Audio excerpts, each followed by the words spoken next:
Welcome back to English with Tom and Julia podcast. Today, we're talking about something that makes a lot of people feel guilty, frustrated, even ashamed. Why consistency is so hard. You know, that feeling of starting something with excitement and then 3 days later, boom, motivation gone. Oh, yes, the classic. This time I'll be different. And then you're not. But here's what people don't realize: inconsistency is not a you problem. It's not weakness. It's not laziness. It's your brain doing exactly what it's designed to do. Exactly. And today, we're going to break that down gently and also give real strategies to fix it. Let's start with the truth we all hate. Motivation is temporary fuel. It's emotional energy, not a system.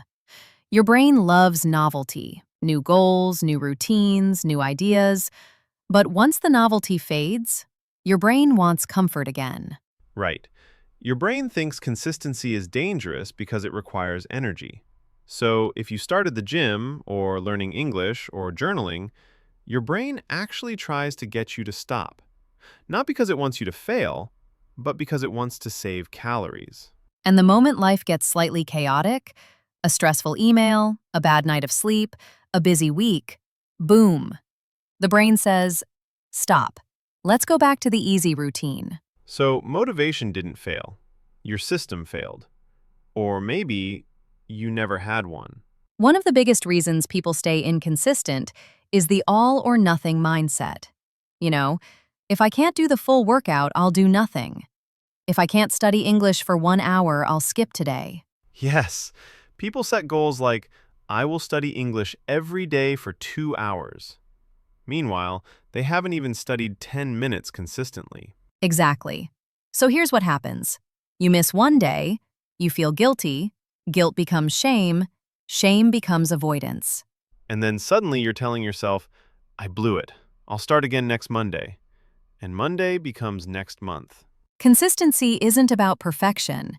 It's about not letting one bad day turn into stopping entirely. You know, Julia, this is the part that frustrates people the most.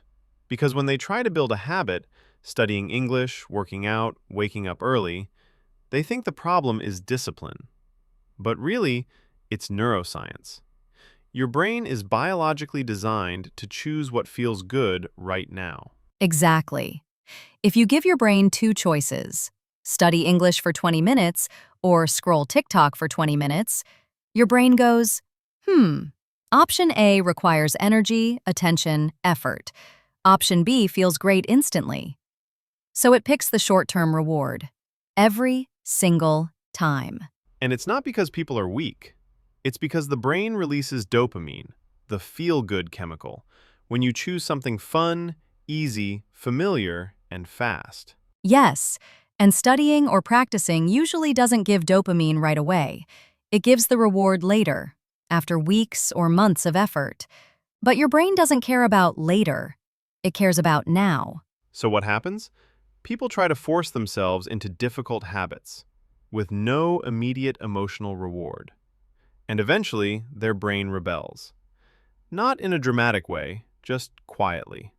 It whispers, let's skip today. You're tired. You deserve a break. And skipping becomes a pattern. Then the pattern becomes your identity. And you start believing, I'm just not consistent. But really, you were fighting your brain instead of working with it. That's why the secret to consistency isn't discipline.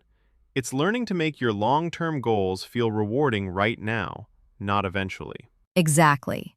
Small wins, instant feedback, celebrating tiny progress. That's how you hack the brain and make consistency actually possible. Let's talk about the biggest invisible problem of all.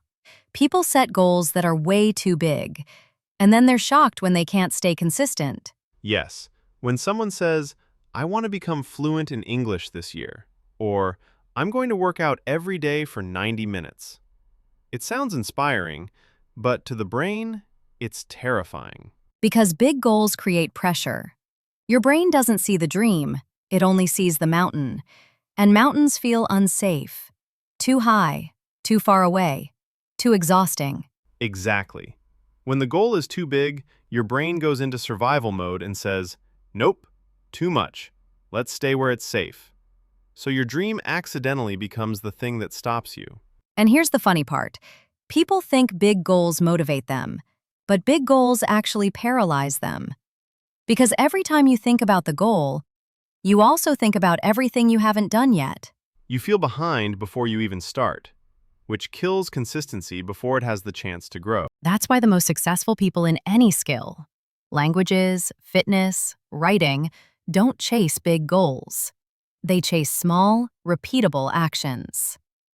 Right, not learn English perfectly, but learn 3 phrases today. Watch a short English video. Read 1 paragraph. These are tiny, but tiny is powerful. Because small goals build momentum, and momentum becomes routine, and routine becomes identity, and identity becomes consistency. But if you start with goals that are too big, your identity becomes, I'm someone who never finishes things. And that belief, more than the goal itself, is what stops people. Consistency doesn't begin with a big vision. It begins with a small, achievable step you can repeat even on your worst days. All right, time for the emotional part. Because inconsistency isn't just a logical brain problem, it's often a fear problem. Many people avoid consistency because consistency leads to results, and results reveal the truth. Right, if you study every day and still struggle, you might feel embarrassed, so you unconsciously avoid trying. This is called self-protection. Your mind would rather give you the excuse, I didn't try consistently, so the failure doesn't count. Painful, but true. Many people prefer not trying consistently over facing the possibility of discovering their limits. But ironically, the only way to get better is to do the uncomfortable reps your brain avoids. Let's get practical now. Here's the truth. To stay consistent, you need systems, not motivation. So let's give everyone a simple, proven consistency system. Step 1. The 2-minute start. If the habit feels too big, shrink it until it takes only 2 minutes. Instead of, study English for 1 hour, try, open the textbook. Once you start, momentum carries you. Step 2. Make the habit obvious. Put the book on your desk. Keep your workout clothes visible. Set reminders. Step 3. Make the habit easy. Reduce friction. Use English podcasts instead of textbooks on busy days. Do micro workouts instead of full routines. Step 4. Reward yourself immediately. After doing the habit, even just 2 minutes, say, good job. Your brain needs to feel success right away. Step 5. Track small wins. Habit trackers work because they show progress visually. Every checkmark is a dopamine hit.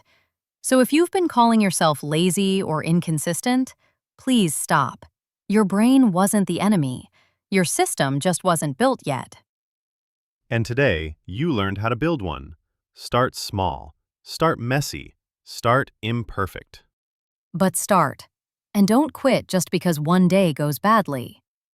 Consistency isn't about being perfect every day. It's about coming back, even when you don't feel like it. We're cheering for you. Thanks for listening, and we'll see you in the next episode.